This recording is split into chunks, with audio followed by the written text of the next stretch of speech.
Hello my lovely people, welcome back to my channel, and if you're new, welcome on in. I hope you choose to stick around. It has been a minute since I've been on my YouTube grinds, but I'm back. Like always, I will never leave forever. Now I'm gonna jump straight into the video. So there's this trend that I've been seeing going around TikTok where people tell their top 5 dinner guests, like people they would invite over for dinner, and their reasons why. And I thought, why not hop on that trend, but instead make a YouTube video about it? Now, to make this list a little easier for myself, I said this list can be real or fictional people, and I'm going to exclude it to anybody that has passed on. Because, most people said, oh, dead or alive, who would you invite? I'm just going to stick with alive for right now. I can make a separate video with people that have passed away that I would like to invite for dinner, because there are quite a few. But for the sake of this video and this list, I'm only going to be choosing 5 people that are still alive. And then the fictional ones don't really count because they're fictional. So also, I did cheat a little bit with the fictional characters. There's 2 of them technically, but I'm pairing them together. I don't care. Are you with your mama? They're going together. So without further ado, let's get into it. Don't forget to hit that subscribe button for me. It takes 2 seconds and it's free. Get your girl out the hood. Help me. And also, don't forget to leave a like if you enjoyed this video. Comment down below who your top 5 dinner guests will be. Now, let's go. Now, starting out with the first person on my list, I'm listing Mr. Martin Scorsese himself. Now, a girl who really enjoys film and movies, like, there's a difference between like these movies that are come out quick cash grabs and actual films, bodies of work. Now, don't get me wrong, it takes a lot to put any movie together. So I commend anybody who was able to even do a short film, because that is still a lot of time and money. And people who do short films and independent work and little indie movies, they're usually coming out of pocket for that. So I commend them 100%. But I am a film girly. I love big productions, and Mr. Martin Scorsese is like the epitome of film. And you know what? He is one of the more famous directors, so of course he gets to be in the limelight a lot.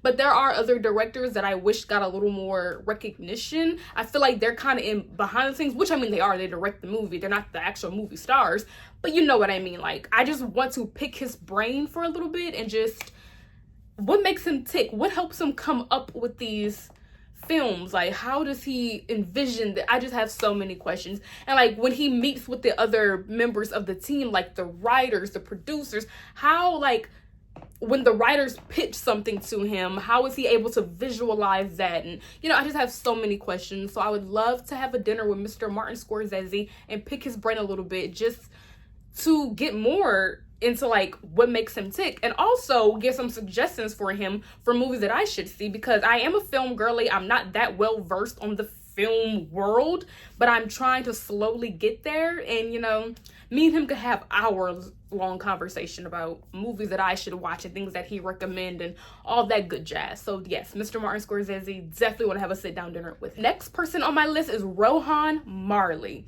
He's the son of Bob Marley himself. And Bob Marley has a lot of children. I think he has 12. And the reason I chose Rohan out of all 12 is because I went down a deep dive into Bob Marley and his life and his children. And I started watching interviews that his older children did. Well, they're all grown now, all his children are. But, I started watching interviews that his children have done separately and together. And I find myself really gravitating towards Rohan. I just don't know. He just seemed like a fun guy. Like, he just seems funny. He seems chill. He seems non-judgmental. Not saying that the other children are all of those things, but just, I don't know, like when you just watch somebody and you're just like, dang, I like this person. That's the vibe I got when I was watching interviews of Rohan Marley. He just seems cool. And not to mention, he was married to the Lauryn Hill, and I do believe they had 5 children together. So like, that makes him even cooler. Like, you married the miseducation of Lauryn Hill herself. Like, give 10 where 10s are due. But yeah, nonetheless, I just think Rohan Marley just seemed like a really chill, nice, fun, funny guy. And I would love to also pick his brain, because even when he is being funny, he does also seem very philosophical. And I could listen to him talk for hours. And since I've watched like a lot of his interviews and they're like hours long. So yeah, Rohan Marley on the list. Next on my list is Denzel Washington. Now, I'm going to say this. Denzel Washington is not my favorite actor. Sorry to burst some bubbles. That does not mean he's not a phenomenal actor and he's not legendary in what he does, because he absolutely is. We will not tolerate any Denzel slander in this comment section. Denzel is absolutely a legend in the game. He is definitely one of the greatest actors to ever live. Just because he's not my favorite does not negate everything that he has accomplished. So let's just say that. But the reason I'm choosing Denzel is not just because he's one of the greatest actors ever, but also he just seems like a very smart man. Like, he just seems very well put together. He seems like a man who knows who he is, knows what he wants, and he's not taking no BS from anybody. And as he shouldn't, because he is at the top of the game and nobody needs to be BSing Denzel anyway. Let's start there. But he just seems very secure in himself and just very intelligent and wise beyond his years. And I would just love to just have him give me advice. Like, simple as that, fatherly advice. I just think he would be such a comforting soul. Denzel just exudes comfort to me. Even when he's playing his evil roles, it's Denzel. Like, he's just so charming. How could you not love Denzel? So he has to come to my dinner party. There's no, you know what? He's forced to come. Even if he declines, you're coming. Now, the fictional characters I chose, because I'm cheating, I'm putting 2 in 1, is BoJack Horseman and Sarah Lynn. Now. You might be like, girl, why do you want BoJack Horseman in your house? Hear me out. BoJack is a very complicated man. If you've seen the BoJack Horseman show, you know exactly what I'm talking about.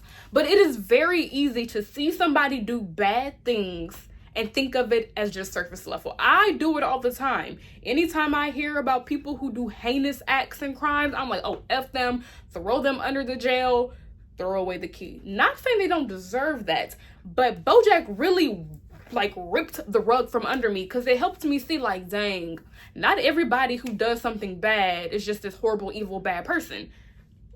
Kind of, because I'm still struggling with that, but whatever.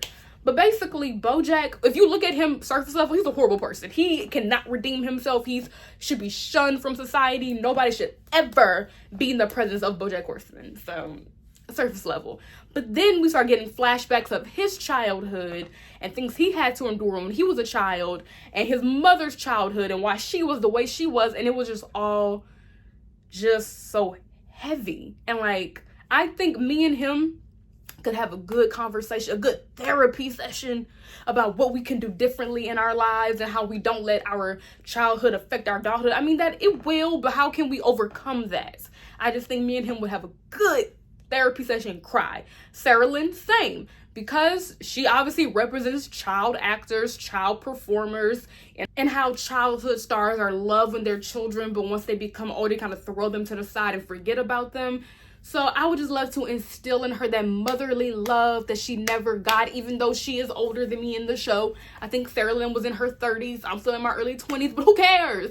Like, I think I could help that girl get a breakthrough. And like, even if in the end I can't help her and her fate is sealed, at least I tried. I would feel so much better if I at least tried to help these two seemingly lost souls, because I feel like they can be redeemed. So call me crazy. I might be that girl like, oh, I can fix him, but maybe I can't. Okay, let me try. The last guest I'm going to be inviting to my dinner party. Are we shocked? Are we surprised? Did you see this coming?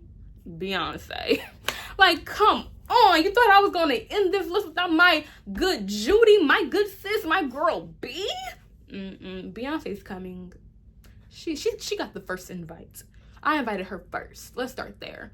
But I mean, what do I even say? It's Beyonce, bro. Like, do I even have to explain why I would invite her? But first, I think the main reason I would invite her is just because her work ethic is so beyond measurable. Like, I cannot tell you, I've watched Beyonce documentaries and movies, and every time I watch one, I always come out feeling like, oh, I can conquer the world. I always feel so motivated and like, oh, I'm ready to do something. I don't know what that something is, but I'm ready to do something. I always feel so motivated after watching a Beyonce documentary. She just has that aura and power about her that just makes you feel motivated. So I would just love to tap into her little mind and ask her, what keeps you motivated? What keeps you going? How are you so resilient? Like, I need all her tips and tricks. Girl, I need your routine from the time you open your eyes to the time you close them. Give me your daily routine. I want it. Give it to me. All right, you guys, this concludes my video of the top 5 dinner guests that I would invite to my home to feast on a good steak and salmon, whatever they prefer. Just a dinner. And don't forget to leave down below in the comments who you would invite to your dinner, and I'll see you in the next video. Bye.